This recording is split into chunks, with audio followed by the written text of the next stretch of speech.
IPC section 302 ಏನಿದೆ ಏನಾಗುತ್ತೆ ಹಿಂಸೆ ಹಲ್ಲೆ ನಡೆಸಿ ಕೊಲೆ ಮಾಡಿರುವುದು ಜೀವಾವಧಿ ಶಿಕ್ಷೆ ದಂಡ ಅಥವಾ ಎರಡು ಕೂಡ ಆಗಬಹುದು.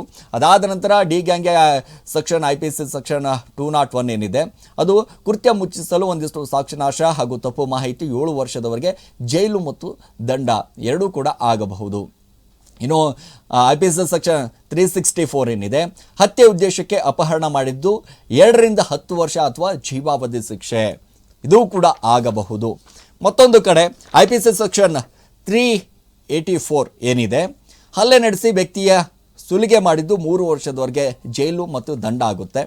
ಇನ್ನು IPC ಸೆಕ್ಷನ್ 120B ಏನಿದೆ ಅಪರಾಧ ಕೃತ್ಯಗಳಿಗೆ ಸಂಚು ರೂಪಿಸಿದ್ದು 6 ತಿಂಗಳು ಜೈಲು ಮತ್ತು ಎರಡೂ ಕೂಡ ಆಗಬಹುದು, ದಂಡ ಕೂಡ ವಿಧಿಸಬಹುದು, ಜೈಲು ಕೂಡ ಆಗಬಹುದು. ಇಲ್ಲಿ ಇನ್ನು ಸೆಕ್ಷನ್ ಏನಿದೆ IPC ಸೆಕ್ಷನ್ 355 ಏನಿದೆ ಇದು ಉದ್ದೇಶಪೂರ್ವಕವಾಗಿ ಹಲ್ಲೆ ಅವಮಾನ 2 ವರ್ಷದವರೆಗೆ ಜೈಲಾಗುತ್ತೆ, ದಂಡ ಆಗುತ್ತೆ, ಎರಡೂ ಕೂಡ ಆಗಬಹುದು. ಇಲ್ಲಿ ಇನ್ನು IPC ಸೆಕ್ಷನ್ 143 ಏನಿದೆ ಕಾನೂನು ಬಾಹಿರ ಗುಂಪಿನ ಜೊತೆ ಸಭೆ 6 ತಿಂಗಳ ಜೈಲು ಕೂಡ ಆಗಬಹುದು. ಇನ್ನು IPC ಸೆಕ್ಷನ್ 147 ಏನಿದೆ ಅಲ್ಲ ಸಾರ್ವಜನಿಕರ ಶಾಂತಿಗೆ ಭಂಗ ತರುವಂಥದ್ದು 2 ವರ್ಷದವರೆಗೆ ಒಂದಿಷ್ಟು ಜೈಲಾಗುತ್ತೆ. ಅದಾದ ನಂತರ IPC ಸೆಕ್ಷನ್ 148 ಏನಿದೆ ಗಲಭೆ ಮಾರಣಾಂತಿಕ ಆಯುಧ ಬಳಕೆ 3 ವರ್ಷದವರೆಗೆ ಒಂದಿಷ್ಟು ಜೈಲಾಗಬಹುದು. ಇನ್ನು IPC ಸೆಕ್ಷನ್ 149 ಏನಿದೆ 5ಕ್ಕಿಂತ ಹೆಚ್ಚು ಜನ ಸಭೆ ನಡೆಸಿದ್ದು ಅಪರಾಧ ಕೃತ್ಯದಲ್ಲಿ ಭಾಗವಹಿಸಿದ್ದು. ಇನ್ನು IPC ಸೆಕ್ಷನ್ 34 ಏನಿದೆ ಒಂದೇ ಅಪರಾಧಕ್ಕೆ ಎಲ್ಲರಿಗೂ ಹೊಣೆಗಾರರು IPC 302 ಅನ್ವಯ ಗುಂಪು ಸೇರಿ ಕೊಲೆಯನ್ನ ಮಾಡಿರುವಂಥದ್ದು. ಹಾಗಾಗಿ ಏನಾಗಬಹುದು ಏನು ಕತೆ ಈ ರೀತಿಯಾದಂಥ ಒಂದಿಷ್ಟು ಮುಂದಿನ ದಾರಿ ಇದೆ. ಏನೆಲ್ಲ ಬೆಳವಣಿಗೆ ಆಗಬಹುದು ನೋಡಿ. ಬೇಲ್ ರದ್ದು ದಾರಿ ಯಾವುದಯ್ಯ ಸಾರಥಿಗೆ? ಹಾಗಾದ್ರೆ ಬೇಲ್ ರದ್ದಾಯಿತು, ಮುಂದಿನ ದಾರಿ ಯಾವುದು ಸಾರಥಿಗೆ? ಹಾಗಾದ್ರೆ ಮತ್ತೆ ಜೈಲು ಅತಿಥಿಯಾದಂಥ ಕೊಲೆ ಕೇಸ್ನ ಸಾರಥಿ ಬೆನ್ನು ನೋವು ನೆಪವೊಡ್ಡಿ ಜಾಮೀನು ಪಡೆದಂತ ದರ್ಶನ್ ಜಾಮೀನಿಗೆ ಮತ್ತೆ ಮೇಲ್ಮನವಿಯನ್ನ ಸಲ್ಲಿಸ್ತಾರ ಕಾಟೇರ? ಯಾಕಂದ್ರೆ ಜೈಲಿನಲ್ಲಿ ಸಿಗಲಿಲ್ಲ ರಾಜ್ಯಾತೀತ ದರ್ಶನ್ಗೆ ಟೆನ್ಷನ್. ಈಗ ಕಾರಾಗೃಹದ ಮುಖ್ಯಸ್ಥರಾಗಿ ಬಿ ದಯಾನಂದ್ ಬೆಂಗಳೂರು ಪೊಲೀಸ್ ಆಯುಕ್ತರಾಗಿ ಕೆಲಸವನ್ನ ಮಾಡಿದಂತ ಸಂದರ್ಭದಲ್ಲಿ, ಯಾಕಂದ್ರೆ ದರ್ಶನ್ ಅರೆಸ್ಟ್ ಮಾಡುವಂತ ಸಂದರ್ಭದಲ್ಲಿ ಅವರಾಗಿದ್ರು. ಇದೀಗ ಕಾರಾಗೃಹದ ಮುಖ್ಯಸ್ಥರಾಗಿ ಬಿ ದಯಾನಂದ್ ಅವರು ಆಯ್ಕೆ ಆಗಿದ್ದಾರಲ್ಲ ನೋಡಿ. ದರ್ಶನ್ ಲಾಕ್ ಮಾಡ್ತಾರ ಬಿ ದಯಾನಂದ್? ಹಾಗಾದ್ರೆ ದಚ್ಚು ಏನಿದೆ ಇದೇ ವಿಚಾರಕ್ಕೆ ಸಂಬಂಧಪಟ್ಟ ಹಾಗೆ ದಯಾನಂದ್ ಅವರು ವಿಚಾರಕ್ಕೆ ಸಂಬಂಧಪಟ್ಟ ಹಾಗೆಯೂ ಕೂಡ ನೋಡ್ತಾ ಹೋದಂಥ ಸಂದರ್ಭದಲ್ಲಿ ಬಹಳ ನಿಷ್ಪಕ್ಷವಾದಂಥ ಒಂದಿಷ್ಟು ಫ್ರೀ ಹ್ಯಾಂಡನ್ನು ಬಿಡ್ತಾರೆ, ತನಿಖೆಯನ್ನು ಮಾಡಲೇಬೇಕು ಅನ್ನುವಂಥ ಲೆಕ್ಕಾಚಾರದಲ್ಲಿ ಹೇಳ್ತಾರೆ. ಈಗ ದರ್ಶನ್ಗೆ ಮುಂದಿರುವಂಥ ದಾರಿಗಳೇನು, ಏನು ಮಾಡಬಹುದು ಅನ್ನುವಂಥದ್ದು ಕೂಡ, ಯಾಕಂದರೆ ಈಗಾಗಲೇ 6 ತಿಂಗಳು ಎಲ್ಲೂ ಕೂಡ ಕದಲಂಗಿಲ್ಲ ಬಿಡಂಗಿಲ್ಲ, ಜೈಲಲ್ಲೇ ಇರಬೇಕು. ಅದು 6 ತಿಂಗಳ ಆದ ನಂತರ ಏನಾದರೂ ಒಂದಿಷ್ಟು ಕಾಟೇರ ಮೇಲ್ಮನವಿಯನ್ನು ಸಲ್ಲಿಸಬಹುದಾ, ಏನು ಕತೆ ಅನ್ನೋದ್ರ ಬಗ್ಗೆಯೂ ಕೂಡ, ಅಂದರೆ ದಾರಿ ಯಾವುದಯ್ಯ ಅನ್ನುವಂಥದ್ದು ಕೂಡ.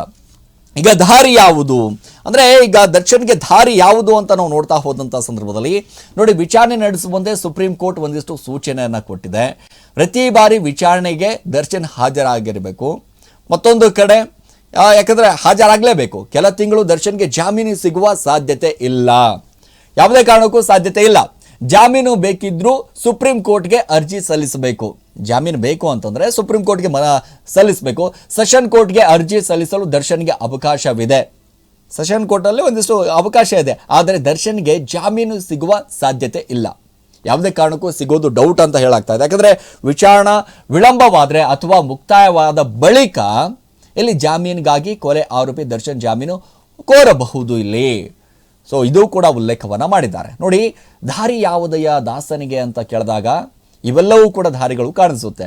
ಹಾಗಾಗಿ ಇದೇ ರೀತಿಯಾದಂಥ ದಾರಿಗೆ ಮುಂದೆ ಹೋಗ್ತಾರಾ ಅಥವಾ ಎಲ್ಲಿಗೆ ಕೈ ಚೆಲ್ಬಿಡ್ತಾರಾ, ಏನು ಮಾಡೋದು, ಏನು ಕತೆ, ಅದೆಲ್ಲವೂ ಕೂಡ ಆಗುತ್ತಾ ಅನ್ನುವಂಥ ಪ್ರಶ್ನೆಯೂ ಕೂಡ ಸಹಜವಾಗಿ ನಮ್ಮೆಲ್ಲರಿಗೂ ಕೂಡ ಕಾಡ್ತಾ ಇದೆ. ಯಾಕಂದರೆ ಜಾಮೀನಿಗಾಗಿ ಕೊಲೆ ಆರೋಪಿ ದರ್ಶನ್ ಏನೆಲ್ಲ ಕೋರಬಹುದು, ಏನು ಕತೆ, ಈಗಾಗಲೇ ನಾವು ಎಲ್ಲರೂ ಕೂಡ ಗಮನಿಸ್ತಾ ಇದ್ದೀವಿ. ಕಳೆದ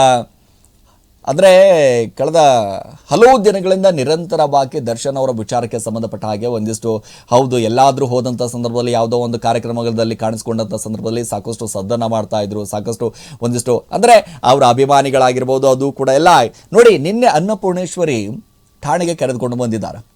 ದರ್ಶನ್ ಆಗಿರ್ಬೋದು, ಪವಿತ್ರ ಗೌಡ ಆಗಿರ್ಬೋದು, ಲಕ್ಷ್ಮಣ ಆಗಿರ್ಬೋದು, ಏನು ಇವರೆಲ್ಲ ಇದಾರಲ್ಲ 7 ಜನ, ಇವರೆಲ್ಲರನ್ನ ಕೂಡ ಕರ್ಕೊಂಬಂದಂಥ ಸಂದರ್ಭದಲ್ಲಿ ದರ್ಶನ್ ಬರ್ತಾ ಇದ್ದಾರೆ ಅಂತ ಗೊತ್ತಾದಾಗ ಸಾಕಷ್ಟು ಅಭಿಮಾನಿಗಳು ಬರ್ತಾರೆ. ಬರುವಂಥ ಏನು ಅವಶ್ಯಕತೆ ಇದೆ ರೀ? ಬಹಳಷ್ಟು ಎಫೆಕ್ಟ್ ಆಗ್ತಾ ಇರುವಂಥದ್ದು ಇದೇ ಕಾರಣಕ್ಕಾಗಿ. ಇದೇ ಕಾರಣ ಅಲ್ಲಿ ಭಾಳಷ್ಟು ಮೆನ್ಷನ್ ಕೂಡ ಮಾಡ್ತಾ ಇದೆ. ಸುಪ್ರೀಂ ಕೋರ್ಟ್ ಆಗಿರ್ಬೋದು, ಹೈಕೋರ್ಟ್ ಆಗಿರ್ಬೋದು, ಯಾವುದೇ ಕೋರ್ಟ್ ಆದರೂ ಕೂಡ ಒಬ್ಬ ಆರೋಪಿ ಅಂತ ಗೊತ್ತಾದಂಥ ಸಂದರ್ಭದಲ್ಲಿ ಸಾಕಷ್ಟು ಜನರು ಸೇರ್ತಾರೆ, ಸಾಕ್ಷಿ ನಾಶ ಆಗುವಂಥ ಕೆಲಸಗಳು ಕೂಡ ಆಗುತ್ತೆ. ಇದೆಲ್ಲವೂ ಕೂಡ ಮೆನ್ಷನ್ ಆದರೂ ಕೂಡ ಅಭಿಮಾನಿಗಳು ಯಾಕೆ ಅರ್ಥ ಮಾಡ್ಕೊಳ್ಳೋದಿಲ್ಲ? 99% ಇಲ್ಲಿ ಅಭಿಮಾನಿಗಳಿಂದ ಅಭಿಮಾನ ಇರಬೇಕು. ಹೌದು, ಅವರ ಅಭಿಮಾನ ಇರಬೇಕು. ಅಭಿಮಾನಿಗಳಿಂದ ತೊಂದರೆ ಆಗಬಾರ್ದು. ಇಲ್ಲಿ ಯಾವುದೇ ಕಾರಣಕ್ಕೂ ತೊಂದರೆ ಆಗಬಾರ್ದಲ್ವಾ? ತೊಂದರೆ ಆಗ್ತಾ ಇರುವಂಥದ್ದು ಇಲ್ಲಿ ದರ್ಶನ್ ಅವರ ವಿಚಾರಕ್ಕೆ ಸಂಬಂಧಪಟ್ಟ ಹಾಗೆ. ಹೌದು, ಅಭಿಮಾನಿಗಳಿದ್ದಾರೆ, ಕೋಟ್ಯಾಂತರ ಅಭಿಮಾನಿಗಳಿದ್ದಾರೆ. ಏನು ಕನ್ನಡ ಚಿತ್ರರಂಗದಲ್ಲಿ ಇಷ್ಟೊಂದು ಅಭಿಮಾನಿಗಳು ಯಾರಿಗೂ ಕೂಡ ಇಲ್ಲ ಅನ್ನುವಂಥ ಮಾತು ಸಹಜವಾಗಿ ಹೌದು, ನಾವು ಕೂಡ ಒಪ್ಕೋತೇವೆ. ಯಾಕಂದರೆ ದರ್ಶನ್ ಅವರು ಏನು ಮಾಡಿದ್ರೂ ಕೂಡ ಚಂದ ಇರುತ್ತೆ.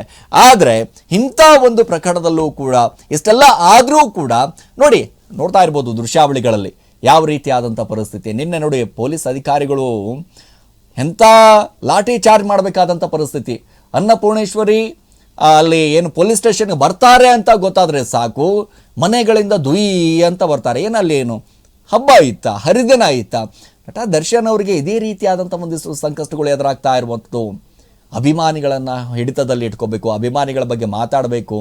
ದರ್ಶನ್ ಅವರು ಭಾಳಷ್ಟು ಬಾರಿ ಹೇಳಿರ್ತಾರೆ, ಆದರೆ ಮನವಿ ಮಾಡಿರ್ತಾರೆ. ಈ ಮಂಡತನ ಅನ್ನುವಂಥದ್ದು ಇರುತ್ತಲ್ಲ, ಈ ಮಂಡತನದಿಂದನೇ ಈ ರೀತಿ ಆಗ್ತಾ ಇರುವಂಥದ್ದು. ಸಾಕಷ್ಟು ಪ್ರಮುಖವಾಗಿ ಈ ರಮ್ಯಾ ಅವರ ವಿಚಾರಕ್ಕೆ ಸಂಬಂಧಪಟ್ಟ ಹಾಗೆ ಆಗಿರ್ಬೋದು, ಒಂದಿಷ್ಟು ಬ್ಯಾಡ್ ಕಮೆಂಟ್ಗಳನ್ನು ವಿಚಾರಕ್ಕೆ ಸಂಬಂಧಪಟ್ಟ ಹಾಗೆ ಆಗಿರ್ಬೋದು. ನಟ ದರ್ಶನ್ ಏನು ಮಾಡಿದ್ರೂ ಕೂಡ ಹೌದು, ನಮ್ಮ ಬಾಸ್ ಏನು ಮಾಡಿದ್ರೂ ಕೂಡ ಚೆನ್ನಾಗಿರುತ್ತೆ, ಹಾಗಿರುತ್ತೆ ಅನ್ನುವಂಥ ಲೆಕ್ಕಾಚಾರದಲ್ಲಿ ಅಭಿಮಾನಿಗಳು ಕೂಡ ಮಾತಾಡ್ಕೊಳ್ತಾ ಇರ್ತಾರೆ. ಮತ್ತೊಂದು ಇಷ್ಟು ಅಭಿಮಾನಿಗಳು ಸಮರ್ಥನೆ ಮಾಡ್ಕೊಳ್ತಾ ಇರ್ತಾರೆ. ನೋಡಪ್ಪ, ನಮ್ಮಿಂದನೇ ಒಂದಿಷ್ಟು ಸಮಸ್ಯೆ ಆಗ್ತಾ ಇದೆ ಬಾಸ್ಗೆ ಅನ್ನುವಂಥ ಲೆಕ್ಕಾಚಾರದಲ್ಲಿ ಇದ್ದಂಥ ಸಂದರ್ಭದಲ್ಲಿ ಸೈಲೆಂಟ್ ಕೂಡ ಆಗುವಂಥ ಅಭಿಮಾನಿಗಳು ಕೂಡ ಇದ್ದಾರೆ. ಆದರೆ ಇಲ್ಲಿ ನಿನ್ನೆ ಆ ಪೊಲೀಸ್ ಸ್ಟೇಷನ್ಗೆ ಬರುವಂಥ ಅವಶ್ಯಕತೆ ಏನಿತ್ತು ಇವರಿಗೆಲ್ಲ? ಯಾಕೆ ಬರಬೇಕಲ್ಲಿ? ಏನು ಅವಶ್ಯಕತೆ ಇತ್ತು ಆ ಥರ? ನೋಡಿ, ಪೊಲೀಸ್ ಅಧಿಕಾರಿಗಳ ಗಮನಕ್ಕೆ ಏನಪ್ಪ ಅಂತಂದರೆ ಸಾಕಷ್ಟು ಗಮನದಲ್ಲಿಟ್ಟುಕೊಂಡು ಜಡ್ಜ್ ಅವರಿಗೆ ಆಗಿರ್ಬೋದು, ಲಾಯರ್ಗಳಿಗೆ ಆಗಿರ್ಬೋದು ಮೆನ್ಷನ್ ಆಗಿರುತ್ತೆ. ಹಾಗಾಗಿ ಈಗ ಬೇಲ್ ರದ್ದು ವಿಚಾರಕ್ಕೆ ಸಂಬಂಧಪಟ್ಟ ಹಾಗೆ ಸಾರಥಿ ಅವರಿಗೆ ಈಗ ಬೆನ್ನು ನೋವು ವಿಚಾರಕ್ಕೆ ಸಂಬಂಧಪಟ್ಟ ಹಾಗೆ ನಾವು ಹೇಳ್ತಾ ಇದ್ದೀವಿ. ನಾವು ನೋಡಿ ಜಾಮೀನಿಗೆ ಮತ್ತೆ ಮೇಲ್ಮನವಿಯನ್ನು ಸಲ್ಲಿಸ್ತಾ ಇರುವಂಥದ್ದು. ಕಾಟೇರ ಏನು ಮಾಡ್ತಾರೆ, ಏನು ಕತೆ ಅನ್ನುವಂಥದ್ದು. ಅಂದರೆ ಜೈಲಿನಲ್ಲೇ ಇರ್ತಾರಾ ಅಥವಾ ಅಲ್ಲೇ ಫಿಕ್ಸ್ ಆಗಿಬಿಡ್ತಾರಾ ಅಥವಾ ಮೇಲ್ಮನವಿಯನ್ನು ಸಲ್ಲಿಸ್ತಾರಾ?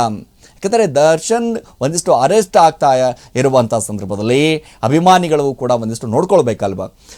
ಎಸ್, ಈಗಾಗಲೇ ನಾವು ನೋಡ್ತಾ ಇದ್ದೀವಿ ಏನಿದೆ, ಏನು ಕತೆ. ಇಲ್ಲಿ ನೋಡ್ರಿ, ಇವತ್ತು ಪ್ರಮುಖವಾಗಿ ದರ್ಶನ್ ಅವರ ವಿಚಾರಕ್ಕೆ ಸಂಬಂಧಪಟ್ಟ ಹಾಗೆ ಇದ್ರೆ ನೆಮ್ಮದಿಯಿಂದ ಇರಬೇಕು ಅನ್ನುವಂಥ ಒಂದು ಸಾಂಗ್ ರಿಲೀಸ್ ಆಗಬೇಕಾಗಿತ್ತು.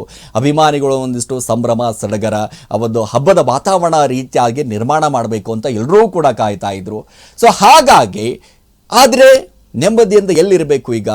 ಏನು ಕತೆ, ಏನೆಲ್ಲ ಬೆಳವಣಿಗೆ ಆಯಿತು ನೋಡಿ. ಸುಪ್ರೀಂ ಕೋರ್ಟ್ನಿಂದ ಈ ರೀತಿಯಾದಂಥ ಒಂದು ತೀರ್ಪು ಬರುತ್ತೆ ಅಂತ ಅಂದ್ಕೊಂಡಿರಲಿಲ್ಲ.